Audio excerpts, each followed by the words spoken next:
नमस्ते बच्चों।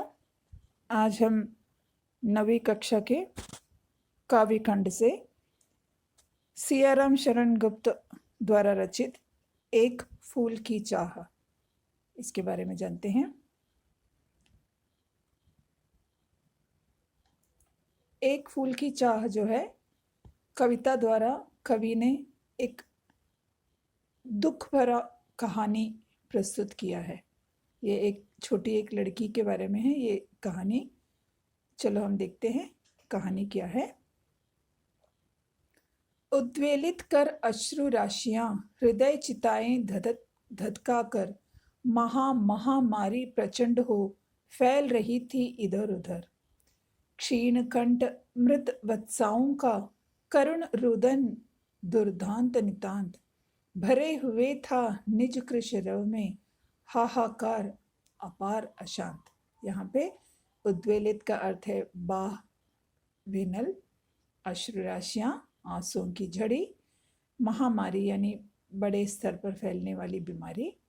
महामारी आजकल महामारी कोरोना हो गया है हमारे यहाँ।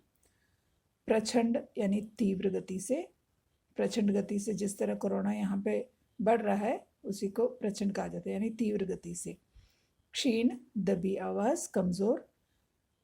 मृत वत्सा जिस माँ की संतान मर गई हो, रोदन रोना। दुर्दांत जिसे दबाना या वश में करना कठिन हो, नितांत बिल्कुल अलग, कृश पतला। यहाँ पे कवि कहते हैं कि एक बड़े स्तर पर फैलने वाली बीमारी बहुत भयानक रूप से फैली हुई थी, जिसने लोगों की भावनाओं को ठेस पहुंचाते हुए आंखों से आंसुओं की नदियां बहा दी थी। कहने का तात्पर्य यह है कि उस महामारी ने लोगों के मन में भयानक डर बैठा दिया था, जिस तरह आजकल हमारे यहाँ हो रहा है। कोरोना के कारण सभी भयभीत है ना, कोई बाहर नहीं निकल रहा, क्योंकि बाहर निकलते ही सबको डर है कहीं हमें कोरोना ना आ जाए। कवि कहता है कि उस महामारी के कारण जिन औरतों ने अपनी संतानों को खो दिया था, उनके कमजोर पड़ते गले से लगातार दिल को दहला देने वाला ऐसा दर्द निकल रहा था जिसे दबाना बहुत कठिन था। उस कमजोर पड़ चुके दर्द भरे रोने में भी अत्यधिक अशांति फैलाने वाला हाहाकार छिपा हुआ था। चारों तरफ माँ अपने बच्चे के लिए रो रही है, तो बच्चा रो रहा है अपनी माँ के लिए। ये महामारी सबको लिए जा रहा था, तो उस गांव में सारे जगह महामारी फैली हुई थी। बहुत रोकता था सुखिया को, न जा खेलने को बाहर, नहीं खेलना रुकता उसका, नहीं ठहरती वह पल भर। मेरा हृदय कांप उठता था, बाहर गई निहार उसे, यही मनाता था कि बचा लूं किसी भांति इस भार उसे। तो ये पिता का रोदन है। पिता अपनी बेटी से कहता था कि वो कहीं भी खेलना न जाए। कवि कहते हैं कि इस कविता का मुख्य पात्र अपनी बेटी, जिसका नाम सुखिया था, एक लड़की थी सुखिया, उसके पिता कह रहे हैं कि बार बार मैं कहता हूँ, मैं उसे रोकता हूँ कि बाहर खेलने मत जाए, क्योंकि अगर तुम बाहर खेलने जाओगी तुम्हें महामारी आ जाएगी। लेकिन वह कहते हैं कि सुखिया का न तो खेलना रुकता था और न ही वह घर के अंदर टिकती थी, क्योंकि बच्ची थी, उसे इसके बारे में कुछ नहीं मालूम था, तो वो खेलने चली जाती थी। जब भी वह अपनी बेटी को बाहर जाते हुए देखता था तो उसका हृदय डर के मारे कांप उठता था। वह यही सोचता रहता था कि किसी तरह उसकी बेटी उस महामारी के प्रकोप से बच जाए, वह किसी तरह इस महामारी की चपेट में न आए। पिताजी जो है वो दिली दल यही सोचते रहते थे कि हे भगवान, मेरी बेटी सुनती भी नहीं है, वो खेलने जा रही है, हे भगवान उसे ये महामारी न आए, इस महामारी की चपेट में वो न पड़े। भीतर जो डर रहा छिपाए, हाय वही बाहर आया। एक दिवस सुखिया के तनु को ताप तप्त मैंने पाया। ज्वर में विवल हो बोली वह, क्या जानूं किस डर से डर, मुझको देवी के प्रसाद का एक फूल ही दो लाकर। तनु यानी शरीर, ताप यानी ज्वर। तो यहाँ पे अचानक क्या हो जाता है, सुखिया के पिता को जिस बात का डर था वही हुआ। एक दिन सुखिया के पिता ने पाया कि सुखिया का शरीर बुखार से तप रहा था। कवि कहता है कि उस बच्ची ने बुखार के दर्द में भी अपने पिता से कहा कि उसे किसी का डर नहीं है। उसने अपने पिता से कहा कि वह तो बस देवी माँ के प्रसाद का एक फूल चाहती है ताकि वह ठीक हो जाए। अब यहाँ पे देखिए, ये इस ज़माने में छुआछूत का ज़माना था। छोटे नीच जाति के लोगों को मंदिर जाना मनाही थी, तो वो मंदिर नहीं जा सकते थे। लेकिन ये छोटी बच्ची जो है, उसने अपने पिताजी से क्या कहा, उसे मंदिर से देवी माँ का एक प्रसाद, एक फूल चाहिए। क्रमशः कंठ क्षीण हो आया, शिथिल हुए अव्यय सारे, बैठा था नव नव उपाय की, चिंता में मैं मन मारे। जान सका न प्रभात सजग से, हुई अलस कब दोपहरी, स्वर्ण घनों में कब रवि डूबा, कब आई संध्या गहरी। शिथिल यानी कमजोर, अव्यय यानी अंग, स्वर्ण घन यानी सुनहरे बादल।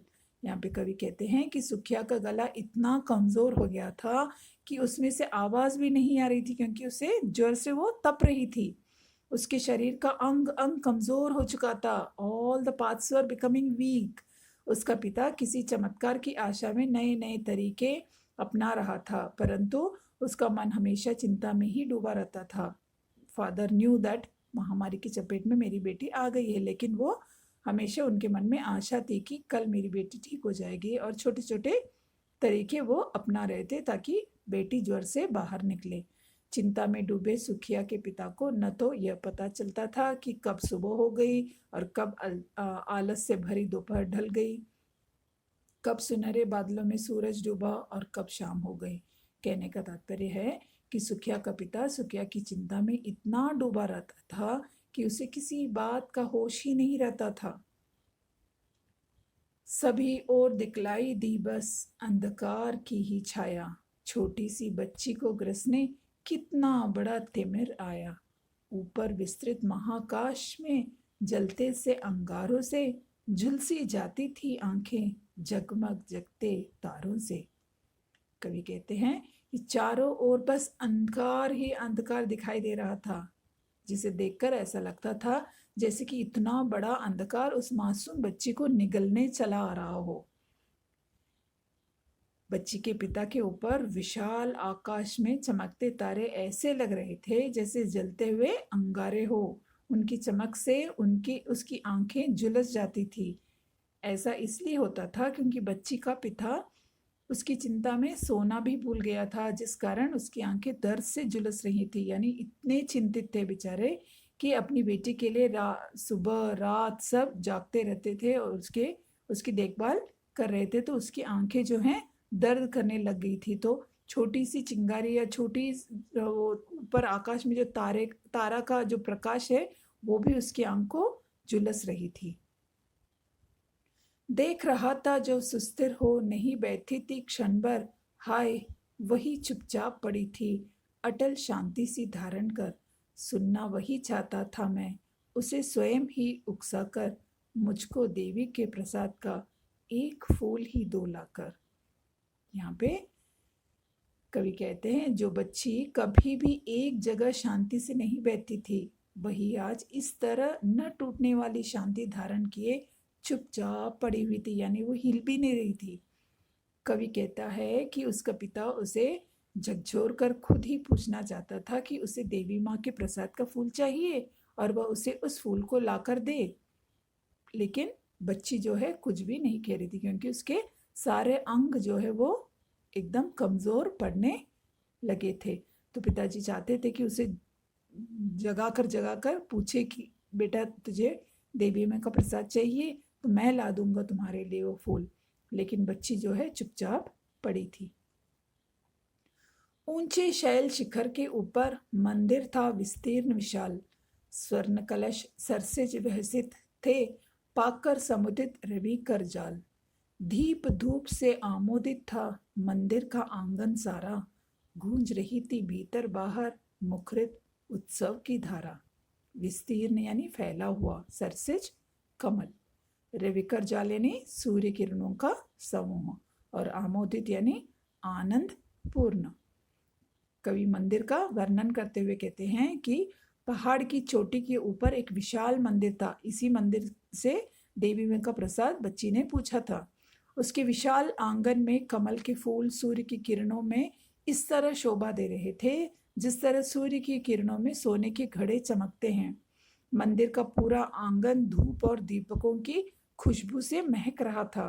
मंदिर के अंदर और बाहर माहौल ऐसा लग रहा था जैसे वहां कोई उत्सव हो। सो बड़ा मंदिर है, तो मंदिर का पूरा वर्णन किया गया है, कितना सुंदर है वहां पे, कितनी अच्छी खुशबू आ रही है। और इसी मंदिर की देवी माँ का प्रसाद बच्ची ने अपने पिता से पूछा था। भक्त वृंद मृदु मधुर कंठ से गाते थे सब भक्ति मुदमय, पतित तारिणी पापहारिणी माता तेरी जय जय जय।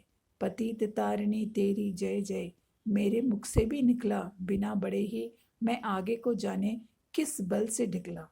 यानी पिताजी जो हैं बेचारे अपनी बेटी के लिए, वो नीच जाति के थे लेकिन फिर भी उन्होंने धैर्य धारण करके वो मंदिर में जाने के लिए अच्छी तरह वस्त्र वगैरह पहनकर वो जब मंदिर पहुंचे तो वहां पे भक्तजन जो है सब गाना गा रहे थे। जब सुखिया के पिता मंदिर गया तो वहां मंदिर के भक्तों के झुंड मधुर आवाज में एक सुर में भक्ति के साथ देवी माँ की आराधना कर रहे थे।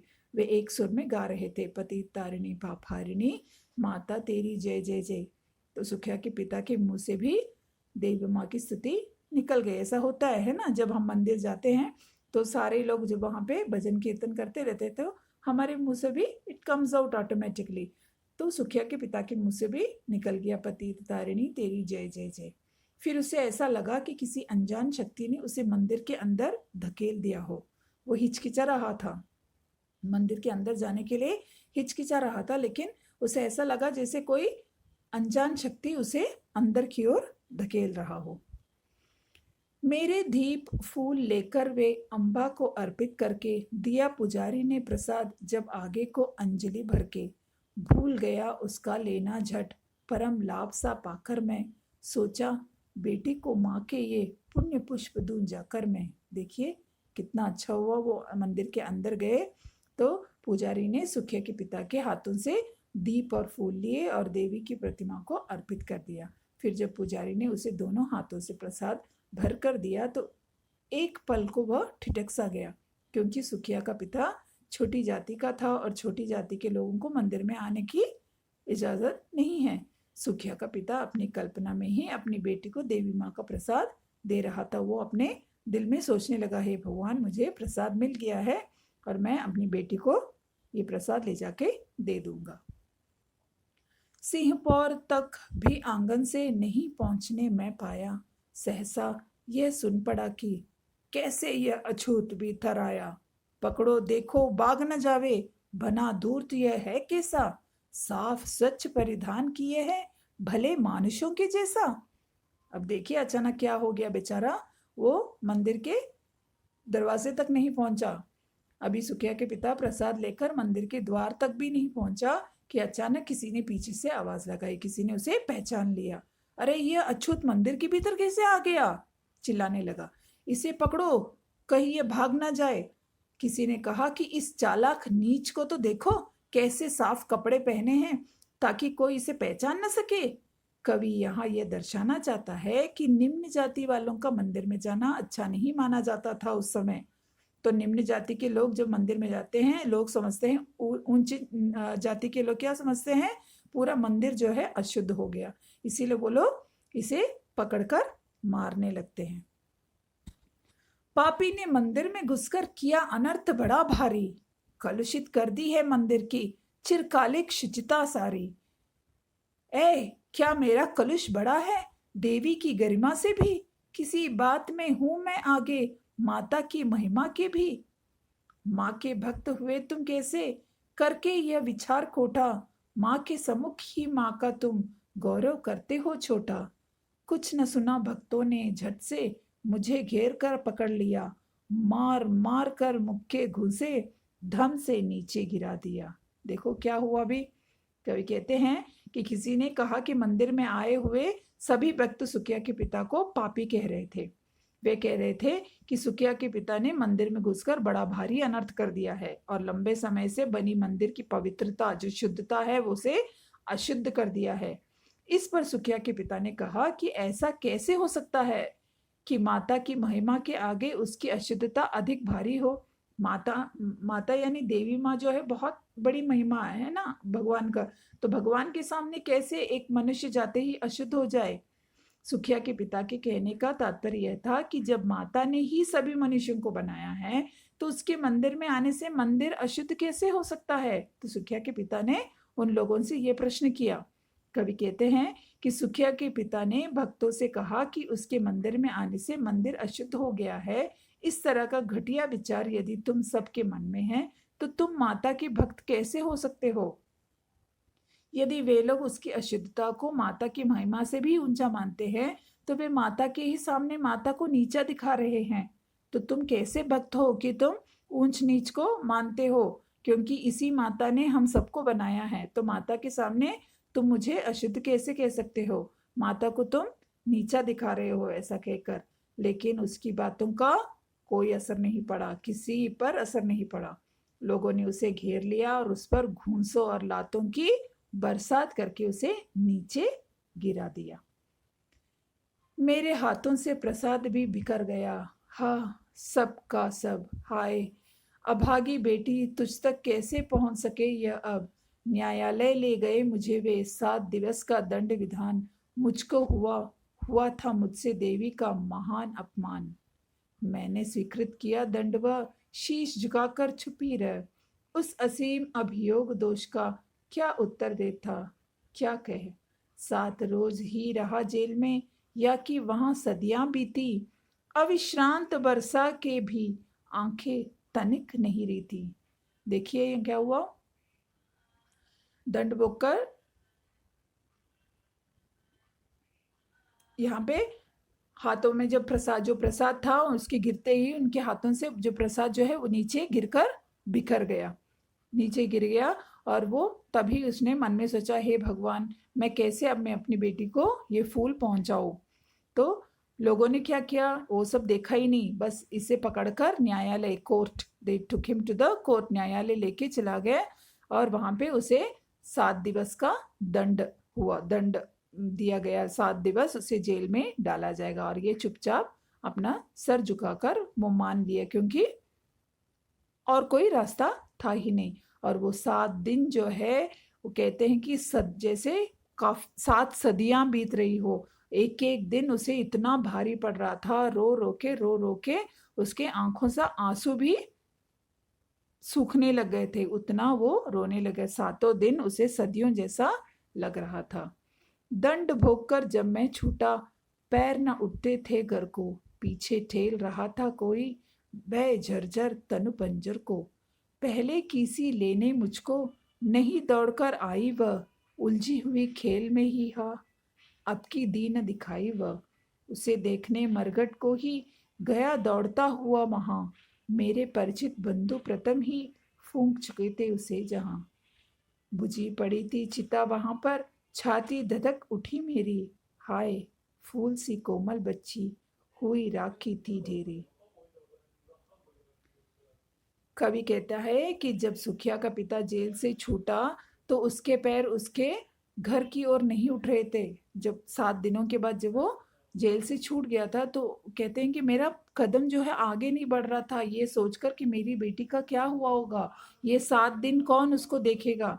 उसे ऐसा लग रहा था जैसे डर से भरे हुए उसके शरीर को कोई धकेल कर उसके घर की ओर ले जा रहा था। जब वह घर पहुंचा तो हमेशा की तरह उसकी बेटी दौड़कर उससे मिलने नहीं आई, न ही वह उसे कहीं खेल में उलझी हुई दिखाई दी। कवि कहता है कि सुखिया के पिता को घर पहुंचने पर जब सुखिया कहीं नहीं मिली तब उसे सुखिया की मौत का पता चला। वह अपनी बच्ची को देखने के लिए सीधा दौड़ता हुआ शमशान पहुंचा, जहां उसके रिश्तेदारों ने पहले ही उसकी बच्ची का अंतिम संस्कार कर दिया था। अपनी बेटी की बुझी हुई चिता देखकर उसका कलेजा जल उठा। उसकी सुंदर फूल सी कोमल बच्ची अब राख के ढेर में बदल चुकी थी। अंतिम बार गोद में बेटी, तुझको ले न सका मैं, हाँ एक फूल माँ का प्रसाद भी तुझको दे न सका मैं। हाँ देखिए यहाँ पे इतना दुख भरा है कि पिता नीच जाति और ऊंच जाति के भेदभाव के कारण वो पिताजी जो हैं, वो पिता जो हैं, अपनी बेटी से आखिरी समय भी नहीं मिल पाया। तो सुखिया के पिता सुखिया के लिए दुख मनाता हुआ रोने लगा। उसे अफसोस हो रहा था कि वह अपनी बेटी को अंतिम बार अपनी गोदी में भी ना ले सका। उसे इस बात का भी बहुत दुख हो रहा था कि उसकी बेटी ने उससे केवल माता के मंदिर का एक फूल लाने को कहा था। वह अपनी बेटी को वह देवी का प्रसाद भी न दे सका। कितना बेसहारा हो गया है वो पिता, देखिए कितना कितना मजबूर हो गया है। सिर्फ एक भेदभाव के कारण वो पिता अपनी बेटी का जो चाह था, आखिरी चाह था कि देवी माँ का फूल उसे चाहिए, वो भी वो पूरा न कर सका। उसके हाथों में in fact he got the flower, उसके हाथों में वो फूल आ गया था, इतना खुश हो गया था। देखिए लोगों ने क्या किया भेदभाव के कारण। बेचारा वो वापस आते तक बेटी भी गुजर गई थी। बेटी अपने पिता के लिए वहां पे थी ही नहीं, और उनके रिश्तेदारों ने उसे जला भी दिया था। सिर्फ उसे अपनी बेटी का राख उसके हाथ में आया। ये सब का कारण क्या था? ऊंच ऊंचे जाति और नीचे जाति का भेदभाव। कितनी दुख भरी कहानी है। कवि ने इतने दुख भरी कहानी अपनी कविता द्वारा उन्होंने प्रस्तुत किया है, और ये संदेश देते हैं कि लोग क्यों आपस में भेदभाव करते हैं। सबके लिए जो है पिता और बेटी रिश्ता सबके लिए एक ही है। भगवान सबके लिए एक है, उसी भगवान ने हम सबको बनाया है। फिर ये भेदभाव क्यों? उस भेदभाव के कारण ही ये पिता अपनी बेटी से अलग हुआ। अपनी बेटी को आखिरी समय में देख न सका, अपनी गोद में बिठा न सका। कितना कितना दुख भरा सिचुएशन, कितना दुख भरा है। देखो पिता के मन में कितना भारी दुख पड़ गया है, कितना भारी लगता होगा उसे अपना हृदय कि मैं अपनी बेटी को आखिरी समय भी नहीं देख सका।